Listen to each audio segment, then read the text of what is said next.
The phone screen glowed like a beacon in the dark, its light slicing through the quiet of our bedroom. My thumb froze mid-scroll, heart lurching as I read her message again. "If you can't handle me traveling with him for work, then maybe." The words trailed off unfinished, but they carved a hollow in my chest. I sat on the edge of our bed, the mattress creaking under my weight, the air thick with the scent of her lavender lotion lingering on the sheets. It was 2 a.m., and Sarah was asleep in a hotel room 300 miles away. With him. I'd never snooped before. Never needed to. But tonight, her phone had buzzed on the nightstand, left behind in her rush to pack for the conference. A notification from Ethan, her colleague, her friend, flashed across the screen. Just a name, no context, but it was enough to unravel me. My pulse hammered as I unlocked her phone.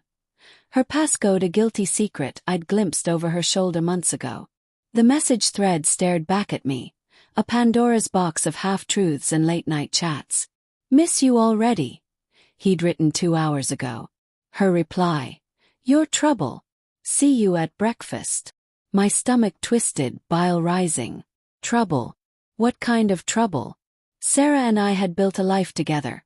5 years of shared leases, bad takeout, and whispered promises. She was the one who'd laugh at my terrible puns, who'd curl into me during thunderstorms, her warmth grounding me. But lately she'd been distant, her eyes darting away when I asked about her work trips. "Just networking," she'd say, her voice light but her fingers fidgeting with her necklace. I chalked it up to stress. Her marketing firm was cutthroat, and Ethan, her project lead, was always around. His name slipping into her stories like an uninvited guest.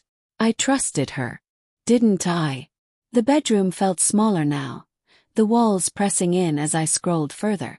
A photo from last month's conference. Sarah and Ethan at a bar, her head tilted back in laughter, his hand resting on her arm. Innocent maybe. But the caption, "Late nights, best company," felt like a blade. My mind raced, stitching together fragments. Her longer hours, the way she'd started locking her phone, the perfume she wore only on trips. Each memory was a pinprick, sharp and cumulative, building a case I didn't want to believe. I stood, pacing the hardwood floor, its cold bite grounding me. The city hummed outside our apartment window, distant sirens, a neighbor's muffled TV. I wanted to call her, demand answers, but what would I say? "Are you cheating?" The words felt too heavy, too final. Instead I texted, "Can't sleep. How's the conference?" My thumb hovered over send, doubt gnawing at me. What if I was wrong? What if I was the paranoid one, poisoning what we had?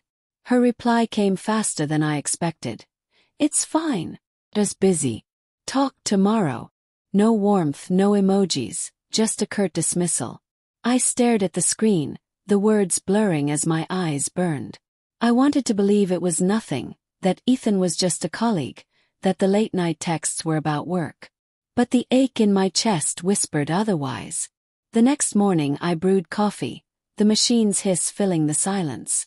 Sarah's favorite mug sat untouched, a crack in its handle from when we dropped it during a playful argument.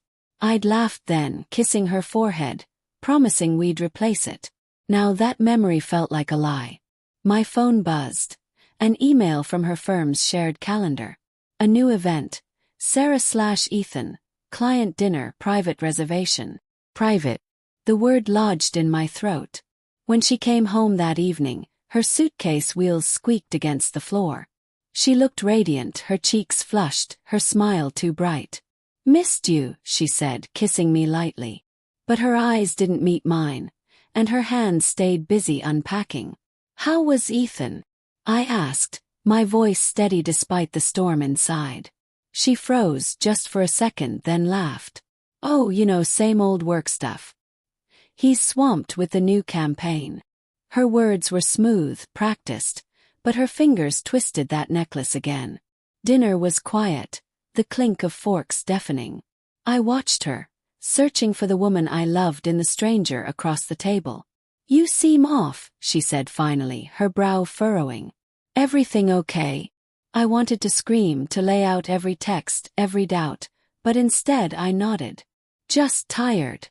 She reached for my hand, her touch warm but fleeting, like a promise she wasn't sure she could keep. That night I lay awake, her breathing soft beside me. My phone buzzed.